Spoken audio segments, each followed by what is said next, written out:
Before 1914, if you wanted to sail from New York to San Francisco, you basically had two choices.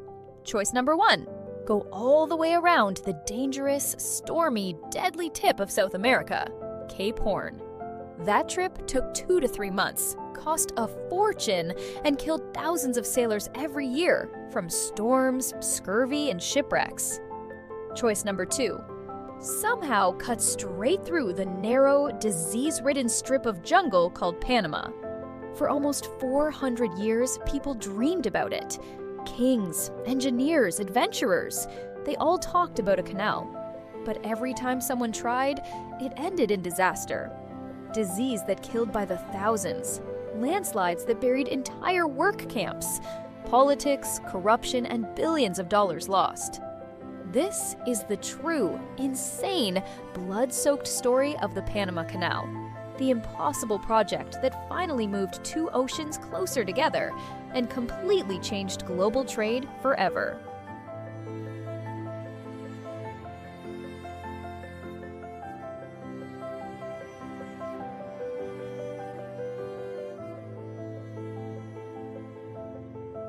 In 1881, France was riding high. They had just finished the Suez Canal, the engineering wonder of the age. So when Ferdinand de Lesseps announced he would build another one, through Panama, the world believed him. They brought 40,000 workers, the best machines money could buy, and plans for a sea-level canal. No locks, just a straight cut from ocean to ocean. But Panama had other plans. They were dying faster than they could dig.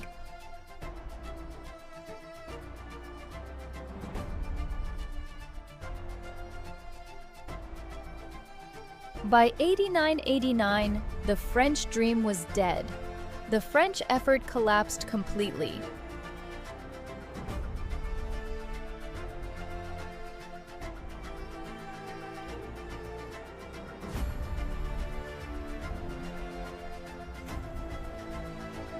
But the dream didn't die with the French. America was watching. And soon, they would try where France had failed, with a plan that would change everything.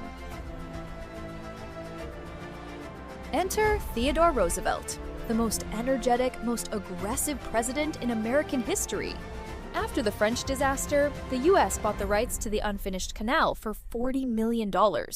So Roosevelt quietly supported a rebellion.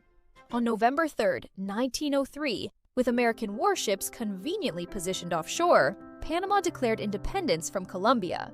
The revolution lasted less than a week. Colombia couldn't fight back. The US Navy made sure of that.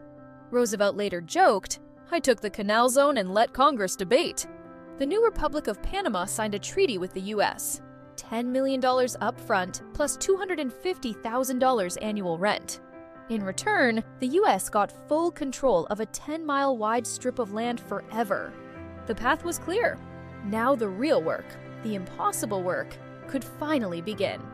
With the zone secured, the Americans rolled up their sleeves. They brought modern medicine, better machines, and a determination the French never had.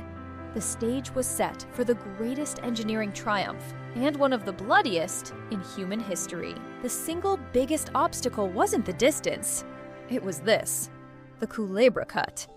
8 miles of solid rock and unstable volcanic mountains right in the middle of the route. They had to carve a channel 300 feet wide and up to 272 feet deep, straight through the Continental Divide. They used millions of pounds of dynamite, more than in any project before. But the mountain fought back. Landslides were constant. In one day, they could lose weeks, sometimes months of progress. Whole sections of track and machinery were buried overnight. The ground was so unstable, engineers called it the slide that never stopped. The workers came from over 50 countries, but the majority were West Indians. They labored in 100-degree heat, constant rain, mud up to their waists, and clouds of mosquitoes. Malaria and yellow fever killed hundreds every month. Yet, they kept coming. They kept digging. Because the pay, though low, was better than anything back home.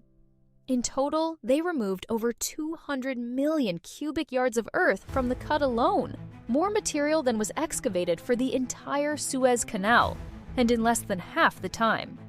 It was brutal, dangerous, heartbreaking work, but they pushed through.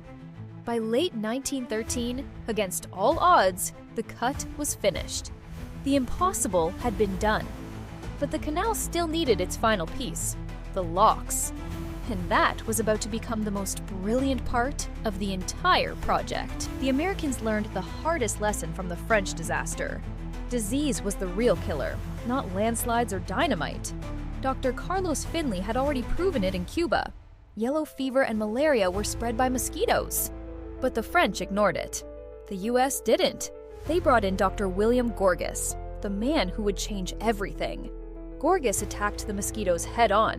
They drained swamps, sprayed oil on standing water to kill larvae, installed screens on every window and door, fumigated buildings. It was a war on insects. And it worked. Yellow fever deaths dropped from hundreds per month to almost zero.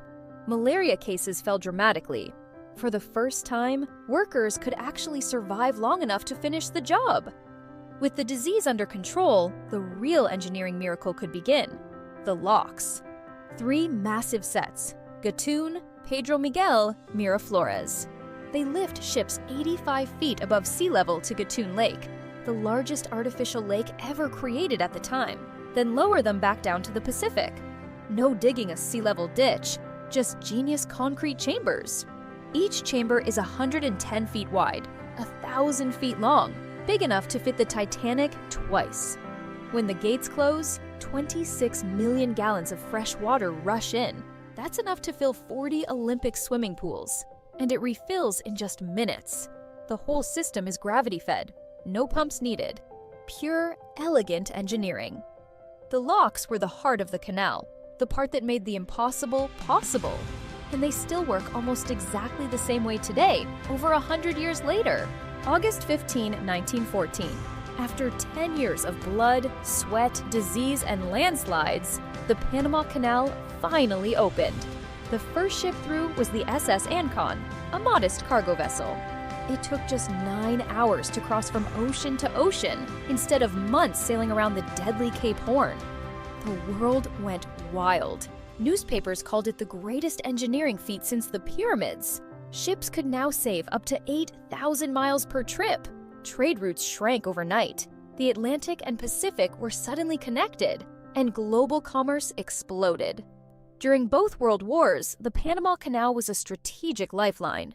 It let the US move warships, troops, and supplies between oceans in days instead of months. Without it, the war in the Pacific could have lasted years longer.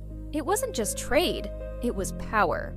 Today, over 14,000 ships pass through every single year, carrying more than 300 million tons of cargo. That's roughly 5 to 6% of all global maritime trade. The canal saves companies billions in fuel and time, and keeps prices lower for consumers around the world. From a dream soaked in blood and failure to one of the most important pieces of infrastructure on the planet. The Panama Canal didn't just connect oceans, it connected the modern world. By the 1970s, the world had changed. Panama wanted full control of its own canal.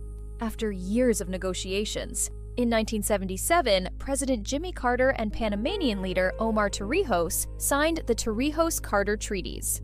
The U.S. agreed to hand over the canal, completely, by December 31, 1999. On that day, the American flag came down, and Panama took full ownership. Today, the Panama Canal Authority, a Panamanian government agency, runs everything. It's one of the most profitable pieces of infrastructure on Earth, generating billions of dollars every year for Panama. The canal is now fully Panamanian, and it's thriving. But the canal wasn't done evolving. By the 2000s, ships had grown too big for the original locks. So Panama invested $5.4 billion in the biggest expansion since 1914. In 2016, new, larger locks opened, allowing ships twice as wide and carrying twice as many containers. The canal was reborn, ready for the 21st century. Today, the canal handles over 14,000 ship transits every year, carrying more than 300 million tons of cargo. That's roughly 5 to 6% of all global maritime trade. It saves companies billions in fuel and time, which means lower prices for everything from electronics to food on your table. The Panama Canal isn't just a waterway. It's one of the most important arteries of the modern global economy. From a dream soaked in blood and failure to a modern marvel that still runs every single day, the Panama Canal didn't just connect oceans. It connected the future. The Panama Canal is more than steel, concrete, and water. It's living proof that when humanity decides to do the impossible, we almost always find a way. From 22,000 deaths in the French failure, to landslides that swallowed machines whole, to the miracle of the locks, to the largest expansion in a century.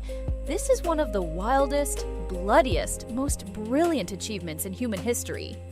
The Panama Canal didn't just connect two oceans. It connected the past to the future. It changed trade, wars, economies, and the way we see what's possible. Which part of this story blew your mind the most?